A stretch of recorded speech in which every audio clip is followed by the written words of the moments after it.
Salut tout le monde! On est à la Pourvoirie de Domaine-la-Sorbière pour une chasse à l'ours. Je suis en compagnie de Jean-Sébastien. On risque d'avoir une soirée de chasse enflammée, puis c'est le cas de le dire. Il y a un feu de forêt en arrière de nous autres à peut-être 5 km. On ne sait pas la distance exacte, puis les vents semblent avoir tourné. On n'a pas de cigale, on ne sait pas ce qu'il y en est. On est sur la bête numéro 1 qui est décollée instantanément quand je l'ai parti. Puis depuis, ça n'a pas lâché. Tous les jours des ours qui viennent ici, fait que ce soir, il y en a un qui va payer la facture. Tu confiant, toi? Ouais, comment? T'es-tu confiant? Ben oui. Good. C'est celui qui est dans la veste.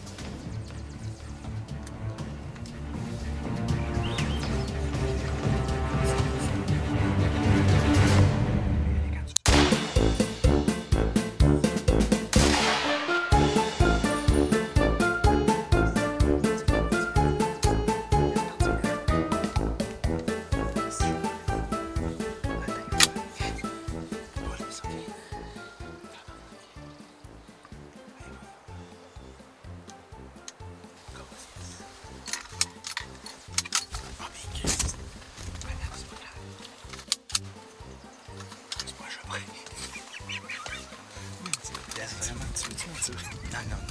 Laisse vraiment partir le coup de seul. Tu vas attendre qu'il se place bien. Je pense que c'est là en bas. C'est lettre, ça. Donc, il va venir.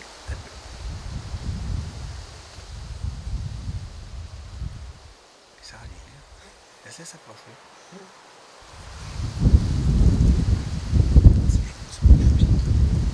T'as tiré en avant trop, en tout cas, j'ai eu la balle en avant.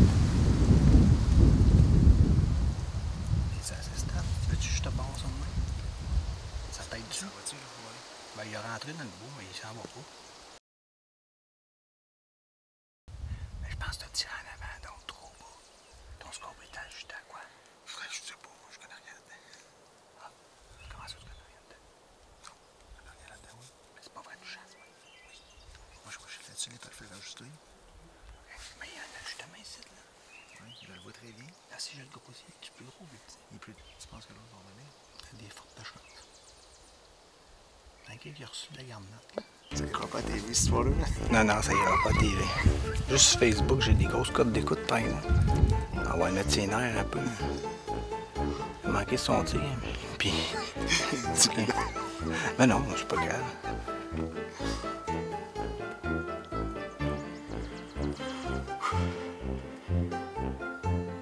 On va attendre encore un petit peu, voir si l'autre ressort.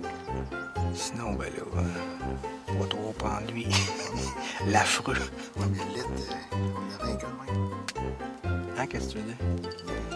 Il serait spécial. Tu sais, Ah, pour être spécial, il est spécial. Moi, c'est pas mon ours. Toi, tu le veux. Moi, je fais ça. c'est pas une question, je le veux, mais... L'autre, je l'ai manqué. On retourne. Le coffre en avant, en arrière, peut-être en arrière de la patte. On a tendu la patte. Je change la patte. On tente qu'elle ait la défonce.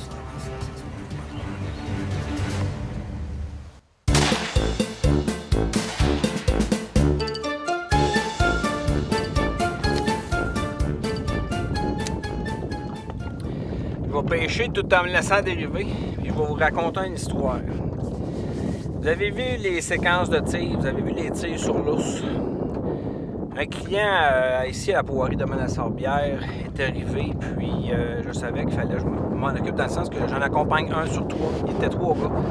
Puis au bon conseil d'un des propriétaires de la Pourvoirie m'a dit: t'es mieux d'encadrer JS, parce que JS, Jean-Sébastien, moins d'expérience, puis il apprécierait être en ta compagnie. Ce qui fait que j'ai accompagné Jean-Sébastien. On s'est rendu à mon site numéro 1. Puis l'attente n'a pas été très longue, 1h30 de chasse. Est arrivé les 2 ours qui sont très fidèles au site. Vous les avez vus. Vous avez vu les shots. Certains d'entre vous ont sûrement ri. D'autres se sont dit ça n'a pas d'allure à la chasse pour savoir tirer de main. Combien d'entre vous, honnêtement, avez jugé la situation où le tireur, Moi, honnêtement, ça fait plusieurs années que je guide à l'ours, puis je vois de nombreux tireurs. J'ai filmé de nombreuses séquences. J'ai côtoyé des très bons chasseurs, très bons tireurs. J'en ai vu de toutes les couleurs. Mais il y a une chose que j'ai appris avec le temps, c'est de ne pas juger. Parce qu'on ne connaît pas le fond de l'histoire tant qu'on n'a pas posé les questions, puis on n'a pas parlé à la personne. Juger, c'est facile. Puis là, on voit les deux tirs, la poussière relève dans le chemin. Ceci étant dit, ça nous a permis de voir les points d'impact. Lorsque le premier ours est arrivé, JS me dit « Oh, les ours sont là. » Puis j'ai tout de suite ressenti énormément de nervosité. Moi, je manipule ma caméra, puis je sais que je dois aussi lui prodiguer quelques consignes de base, mais je pense jusque-là que moi, c'est un gars qui s'est tiré la carabine. Ça fait 7 ans qu'il chasse. Donc, je lui dis, quand t'es prête, prends ton temps, et la shot est belle, puis tout. Il tire. La shot, vous la voyez, au-dessus de l'ours. L'ours fait le saut, mais il sauve même pas. Là, je me reviens d'abord regarder JS. Il est nerveux pas mal parce que sa carabine semi-automatique s'est enrayée en plus. Ça ajoute au stress. Et là, je le regarde, je lui dis passe-toi ta carabine, je déjame la carabine, j'actionne le mécanisme, replace une cartouche. Là, je lui dis prends l'autre en avant, il est plus proche, mais prends ton temps et laisse partir le coup. Moi, dans ma tête, à moi, ce gars-là, laisse partir le coup, il sait ce que ça veut dire. Tout chasseur sait ce que ça veut dire. Puis je suis un gars d'expérience, j'ai 30 ans d'expérience de chasse. Ça fait 45 ans que je tire de la carabine. Dans ma tête, à moi, tout le monde sait ça. Mais non, c'est pas la réalité. C'est pas tout le monde qui sait ça. Ce qui fait que la deuxième shot se produit. Il l'avait vu aussi. Tire en arrière à gauche de l'ours. L'ours fait le saut. Jusque-là, moi, je rigole. Je lui dis, hey, écoute, c'est drôle. Lui, il a trouvé moins drôle, par exemple. Assez que, après avoir déjammé et replacé une balle dans la carabine, tellement stressé que JS, lorsque vient le temps de tirer le deuxième, me demande « Tu veux-tu tirer à ma place? » Moi, je lui dis « Non, JS. Je peux pas tirer à ta place. Connais-tu quelqu'un que lorsqu'il fait l'amour, voudrait que l'autre personne ait un orgasme à sa place? » C'est ça. Le moment où finalement on récolte notre gibier, peu importe lequel, le moment où on presse à détente, c'est ce moment-là qu'on travaille pour y arriver pendant des semaines, des mois, on investit des sommes, on sacrifie des fois du temps en famille, etc. C'est pas à moi de le prendre pour toi, puis c'est pas ça que tu as besoin. Moi, je dis, c'est pas ça que tu as besoin. Prends-le ton ours. La shot se fait. Là, pas mal découragé, les deux shots manqués, je commence à lui poser des questions et là, j'apprends à connaître JS. Jusque-là, moi, JS, ce que je connais de ce gars-là, c'est un entrepreneur en excavation de la région de Québec, une entreprise florissante, une cinquantaine d'employés. Donc, il a réussi dans la vie. Il s'est compté. S'il a réussi à en faire, normalement, il est capable d'enligner un ours avec une carabine, avec un télescope. Mais JS, il a appris à chasser, ça fait 7 ans. C'est sa 8e année qu'il commence. Il a développé le goût parce qu'il a été invité par des amis, puis il s'est dit, moi, essayez ça, puis il est tombé en amour avec la chasse. Mais il a développé une peur et une hantise du tir.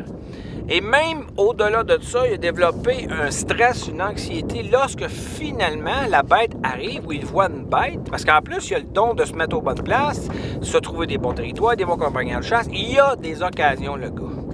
Il y a comme un certain flair pour la chasse. Mais il n'y a jamais personne qui lui a montré la base qui s'appelle comment tirer. Que ce soit un arbalète, que ce soit une carabine, il faut apprendre à tirer. Puis ça, là, moi, j'ai la chance, quand je dis de ne pas juger, j'ai eu la chance de grandir, c'est une chance, il y en a qui ont d'autres parcours qui sont très bien, mais notre parcours peut être différent d'une personne à l'autre, puis peut nous amener à avoir été en contact avec les armes à feu en jeune âge, la chasse en jeune âge, etc. Moi, mon père, c'était un policier de la CIUM à Montréal. On avait un chalet dans le nord des Laurentides, on allait tous les fins de semaine, ou presque, parce qu'il était assez chiffres, et les vacances en été, on passait énormément de temps là depuis ma tendre jeunesse. J'ai appris à tirer de la 22, j'avais 4 ans. J'ai tiré de la carabine à plomb, moi et mes frères, on a suivi le même parcours. Il doit la région de Saint-Jean-de-Mata, au nord de Montréal, doit être plus lourde que d'autres parce qu'il y a du plomb, je vous le jure, on a garnoté de la balle. C'est devenu instinctif pour nous. C'est-tu une chance ou ça l'est pas? En tout cas, c'est mon parcours. Moi, j'ai appris à tirer. J'étais un méchant killer, mes deux frères sont pareils. Mettez-nous une bête légale en situation de chasse à récolter, je vous jure, il va planter. Mais il y a d'autres parcours. Il y a des gens qui apprennent à chasser sur le tard. Il y a des gens qui se décident eux-mêmes de commencer l'activité. Mais les gens qui commencent de cette façon-là, j'en connais plusieurs. Puis j'en ai parti quelques-uns dans ma vie. J'ai eu la chance de les initier au tir. Moi, ce qui me tient à cœur, ce que je prends toujours le temps, c'est de bien partir une personne avec le tir. Parce que le tir, c'est un peu comme l'orgasme. On veut l'avoir, ce moment-là.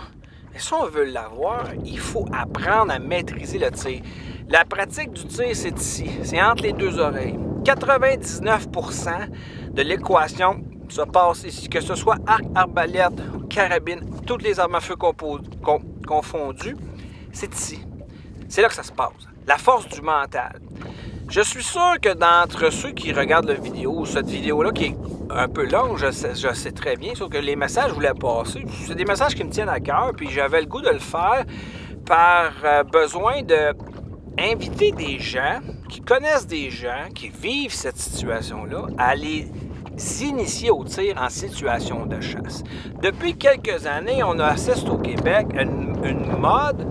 Il y a des écoles de tir longue distance. On pense à Long Range Hunter Pierre Lefebvre. C'est une très bonne école, puis je la recommande d'ailleurs. Si vous avez des problèmes de tir, vous pouvez aller le voir. Mais tous et chacun, proche de nous, on est capable de faire des fois une petite différence. Vous êtes un bon tireur, vous connaissez les méthodes de base, les techniques de base. Moi, je ne vous parle pas de tirer ça à la lune. Je vous parle de récolter proprement un gibier avec une carabine 0,600 pieds ou 0,300 pieds. Apprendre à laisser partir le coup, laisser l'arme nous fesser, ne pas décider quand le boom va arriver. Parce que lorsque je me suis mis à questionner JS, je lui ai demandé où tu as placé ta balle. Ben, il dit dans l'épaule. Je dis, quand t'as tiré, tu voyais encore à quoi? Il dit non, il dit, je me ferme les yeux. C'est un gars humble. En toute humilité, c'est ouvert. Je le connais pas bien à ce moment-là. Moi, je l'ai rencontré à 3 h l'après-midi. Gros bonhomme, un gars d'excavation, un gars en affaires, dur en affaires, qui réussit. Une fierté pour sa famille, là. Mais là, le gars, là, il est vis-à-vis moi, là, qui guide de chasse, qui est là, puis qui pose des questions, puis il essaie de savoir. J'ai tout posé les questions que je devais. J'ai demandé. Il dit, je me ferme les yeux, je le sais, j'anticipe la shot, j'ai peur de l'arbre. Bon, là, ça fait une affaire de régler. Je dis, est-ce que tu presses lentement la détente? Il dit, non, je donne un coup sec. Un autre problème, on commence à regarder. Ensuite de ça, je commence à même y poser des questions au-delà de ça. Je dis, quelle sorte de cartouche tu tires? Je sais pas. As-tu changé de sorte de cartouche récemment? Il dit oui, j'avais d'autres cartouches l'année passée, en automne. Puis là, il n'y en avait plus au magasin, j'ai acheté un autre. Est-ce que c'est le même nombre de grains, les poulets? Je ne sais pas. Voyez-vous à quel point ça peut être compliqué pour quelqu'un qui est débutant? Oui, pour un habitué. Oui, pour un habitué, c'est la base. On se dit, ah, voyons, tout le monde sait ça. Non, c'est pas tout le monde qui sait ça. Il y a différents types de passionnés. Il y en a qui sont passionnés au plus haut degré, qui vont connaître la sorte de poudre qu'il y a dans leur munition. Puis il y en a d'autres qui vont sortir la boîte de balles 2 jours avant la chasse. Ils vont réussir pareil. Il y en a d'autres, par contre, il faudrait qu'ils sortent 1 mois et demi avant la chasse et qu'ils tirent 10 boîtes de balles.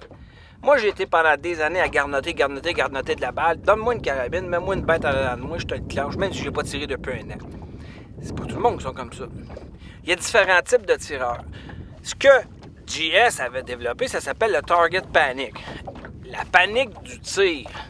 Il m'a même dit, j'aime pas ça, moi, quand c'est rendu là. Cette situation-là que je suis rendu à abattre parce qu'il a blessé dans le passé à l'arbalète des chevreuils, à carabine des chevreuils, et là, la situation que vous avez vue, des ours. Moi, je lui dis rien. Là, on est chanceux, ils ne sont pas blessés, donc on peut relaxer. Il est 8 heures. On prend ta carabine, on s'en va au pit de sable, essayez ça mon homme, puis je vais te montrer les bases du tir à la carabine. On s'est en allé au pit de sable. Calmement, je lui ai expliqué. Je lui ai fait prendre un tir couché. Ralentis ton rythme cardiaque. Place la croix sur la croix de la cible. Tu vas remarquer qu'elle va tourner un petit peu, elle va suivre ton rythme cardiaque. Lentement, ralentis ton rythme cardiaque. Et quand tu commences à être stable, essaye pas d'avoir la croix à 100% alignée. On n'est pas en train d'ajuster la carabine sur un appui au stand de tir. On pratique des tirs en situation de chasse et on veut savoir si tu es capable de les faire. Lorsque tu ressens que tu es le plus stable que tu peux sur ta cible, croix dans croix, avec un léger mouvement circulaire, tu presses lentement la détente et non un coup sec. La carabine va péter, elle va te surprendre et tu vas faire des groupings de chasse qui vont être sensiblement du 2 à 3 pouces. Il s'installe, il a écouté les consignes qu'il n'avait jamais entendues avant. Laisse partir le coup, 2 pouces au-dessus du bullseye, 100 pieds. Wow! OK. On va en prendre un autre shot. Je vais t'en faire prendre un autre shot, je vais te faire tirer à 150 pieds. Maintenant, à côté sur ton genou, beaucoup moins stable. Ça, c'est du tir de chasse. Carabine de chasse, chasseur. Je veux te faire réaliser que tu es capable. Je veux te remettre en confiance parce que tu t'es programmé à avoir peur de blesser, de manquer parce que ça t'est arrivé par le passé. Et tu t'es auto-programmé à ne pas aimer cette partie-là de la chasse. Pourtant, la confrérie, les chums, voir des bêtes, la nature, travailler pour sortir un orignal, tu adores ça. Il te manque le principal, je trouve. Il s'installe, lentement, presse la détente. Il me fait un bullseye à 150 pieds. Je dis, là, t'as compris. Il me regarde, il dit, ouais, j'avais jamais... Personne ne m'avait montré ça. Mais c'est ça le problème. C'est qu'il y a différents types de parcours pour différents chasseurs. Il y a des chasseurs qui, comme moi, vont venir d'un milieu. Mon père était chasseur. Ses frères ont développé la chasse. Ses beaux-frères, etc. Une culture familiale de chasseurs. Moi, les armes à feu, je connais ça depuis que je suis jeune. Lui, il a appris ça à 7 ans. Il s'est allé s'acheter une carabine. On a dit ça fait un job pour toi. Il n'a pas suivi de cours. C'est une éducation qui n'est pas populaire. On aime bien mieux te vendre l'idée de te montrer à chasser. Je suis un formateur de chasse au gros gibier. Mais aujourd'hui, on a la chance, il y en a des formations sur le tir. Et si vous en connaissez, moi je vous invite tout le monde, ceux qui connaissent quelqu'un qui a un petit peu ce problème-là de target panic, invitez-le au champ de tir, donnez-lui la base si vous la maîtrisez bien. Prenez le temps, surtout si c'est un de vos partenaires, frères, n'importe quoi. Parce que il n'y a rien de pire que de ne pas se faire confiance. Et ces gens-là, c'est ça qu'ils vivent. C'est une crainte, c'est la hantise, c'est l'anxiété, la peur de ne pas récolter. Ça m'en va ma ligne, Colin. Tu restes, hein? Ben oui. Ou je frotte le fond? Non, je frotte le fond. Fin de la parenthèse. Il y a différents types de tireurs, différents types de chasseurs. Moi, j'ai connu des gens qui sont des contemplatifs, des gens qui tombent en admiration envers l'animal, puis perdent tous leurs moyens, ils ont de la difficulté à faire un tir propre. Il y a des tireurs qui sont des paniqués, qui tirent tout croche, ils se ferment les yeux. Il y en a qui ont peur de l'arme à feu. Mais peu importe, il ne faut jamais juger. Parce que tout le monde, ça peut nous arriver, 1, de manquer, 2, de blesser. Et c'est qui sommes-nous pour juger? Moi, j'ai eu la chance, parce que c'est une chance que je considère, d'avoir un père qui m'initie au tir à la carabine, et même pistolet éventuellement, parce que c'était un policier. Vous avez eu quoi comme parcours? Qui vous l'a montré à tirer? J'ai déjà initié aussi à chasse à l'ours un ami à moi, je pensais qu'il avait appris à tirer. Je l'ai amené au pit de sable avant de l'amener à la chasse à l'ours, il m'a fait un bullseye, le petit maudit. Mais c'était une loque. Après ça, je me dis, good, on s'en va s'installer, on chasse l'ours. Regardez la suite. Regardez comment ce jeune homme-là, sans éducation au niveau du tir à carabine, avait perdu tous ses moyens. Le reload. Hey! Tiens encore. Tiens. Il a manqué.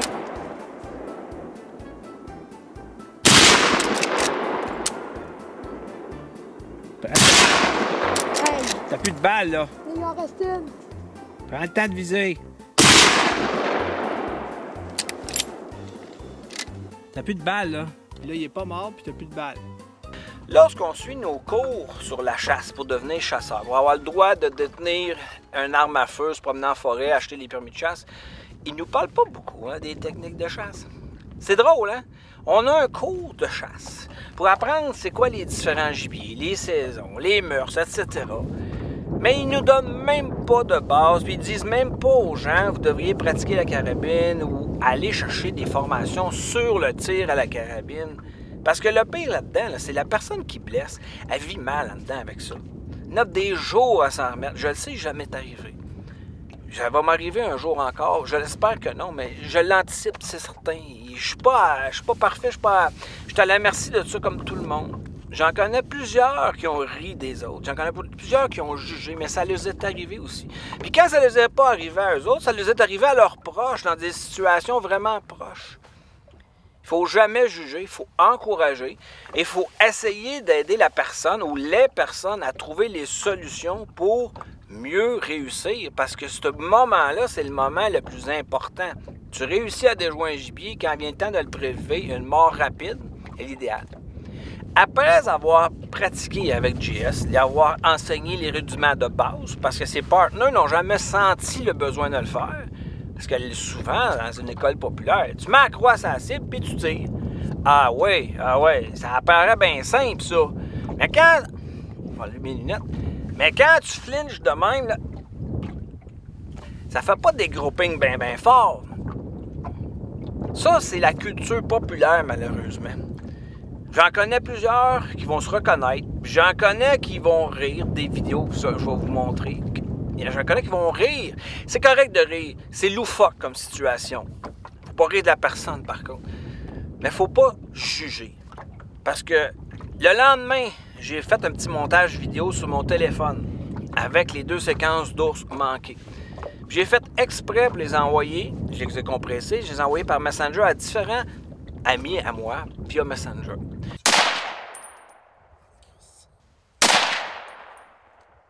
Je voulais voir les commentaires qui allaient me revenir. Certains ont ri, certains ont jugé sévèrement. Ça n'a pas d'affaire dans le bois. Ça ne devrait pas chasser, c'est une honte. Mettez-en. Je nomme pas personne. Chacun doit son opinion du moment qu'il regarde pour lui. Mais ne jugez pas, s'il vous plaît. Et il y a eu ceux qui se sont... Ils n'ont pas dit un mot parce qu'ils se reconnaissaient. Si vous vous reconnaissez, prenez le temps. Vous avez blessé souvent dans les dernières saisons. Prenez le temps, allez valider, allez renseigner, apprendre le tir. C'est pas compliqué le tir. Lorsque c'est bien expliqué et que la personne écoute les consignes, tout le monde peut réussir. Il n'y a rien de pire que quelqu'un qui ne réussit pas et qui n'y retourne pas. Le lendemain, après avoir fait pratiquer JS, on est allé sur un autre site. JS me demande pourquoi on ne retourne pas à la même place hier, le baril renversé. Je dis non, hier tu as vécu une espèce de traumatisme négatif. Si je veux pas que tu stresses sur cette situation-là, mais t'en faire tirer un autre encore plus proche pour te mettre en confiance.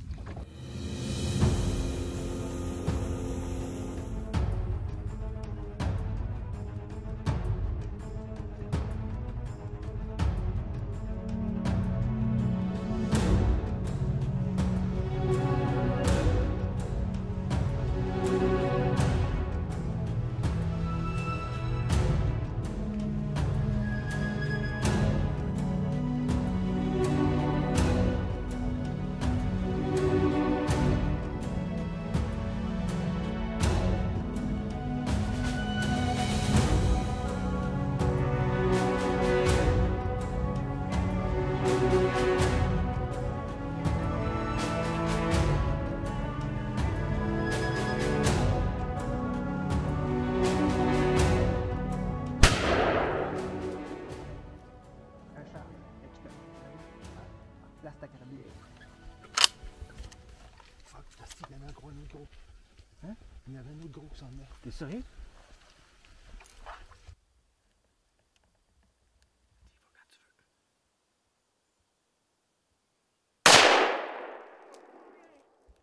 Recharge. Es-tu correct ta carabine? Place ta carabine.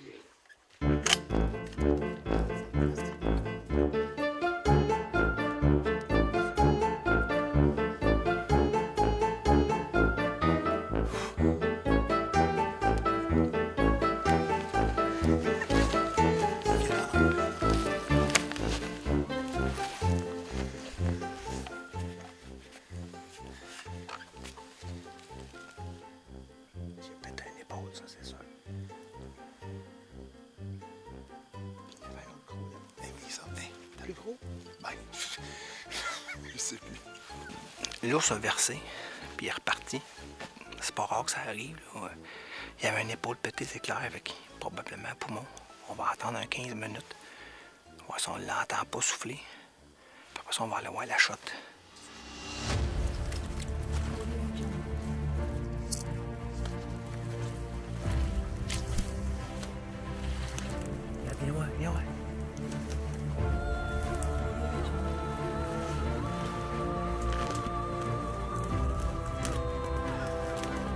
Hey, man! Il est en train d'organiser, là. Il est plus à vélo, ça t'arrête.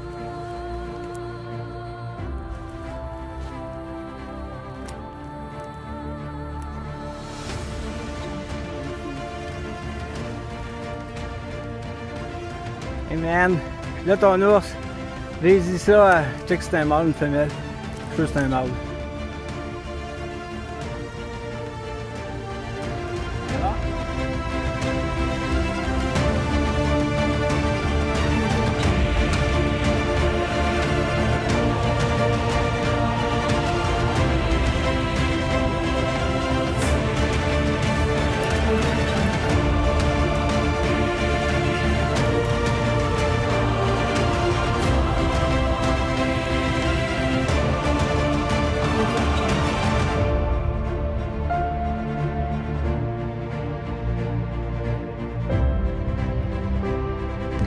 Pensez-vous que JS, dans son séjour de chasse à l'ours ici, il a grandi?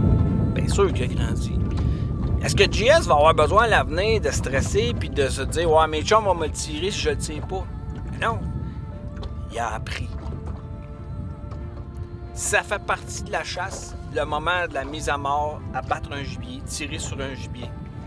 Mais c'est le moment le plus important de tout, parce qu'on aura beau être un bon pisteur, bonne lecture de terrain, une préparation parfaite. Si on manque notre tir, c'est comme si on n'avait rien fait. Puis en plus, ça nous démolit intérieurement. Je connais un chasseur qui est connu d'ailleurs un peu, qui pendant 3 à 4 saisons de chasse a tiré sur 5 gros gibiers différents sans jamais en récolter un, en ramener un dans son véhicule. J'ai des séquences vidéo que je ne placerai pas, je ne mettrai pas au public.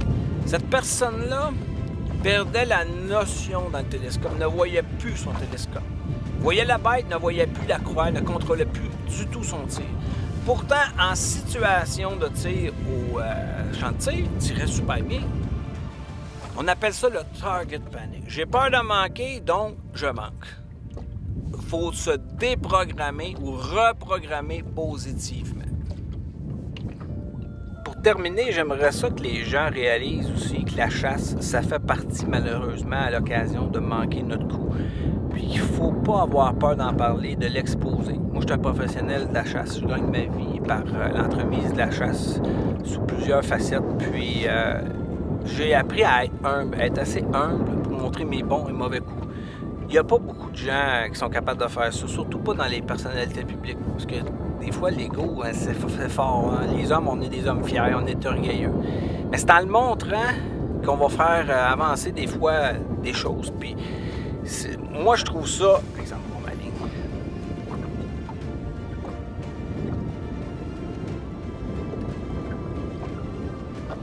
C'est en le montrant qu'on est humain, tout le monde. On est tous pareils. Il n'y a pas personne qui manque jamais son coup. Ça n'existe pas. Moi, je suis pour montrer les bons et les mauvais coups. Encourager l'amélioration, encourager l'enseignement. Je suis un formateur. J'ai pas grand-chose à gagner à faire une vidéo comme celui-là, le promouvoir sur les réseaux sociaux, YouTube, parce que c'est pas ça que je vends. Mais sauf que je trouve ça fascinant. Je guide à la chasse à l'ours, ça fait plus de 5 ans ici à Port-Henri dans Menace-en-Bière. J'accompagne beaucoup de chasseurs.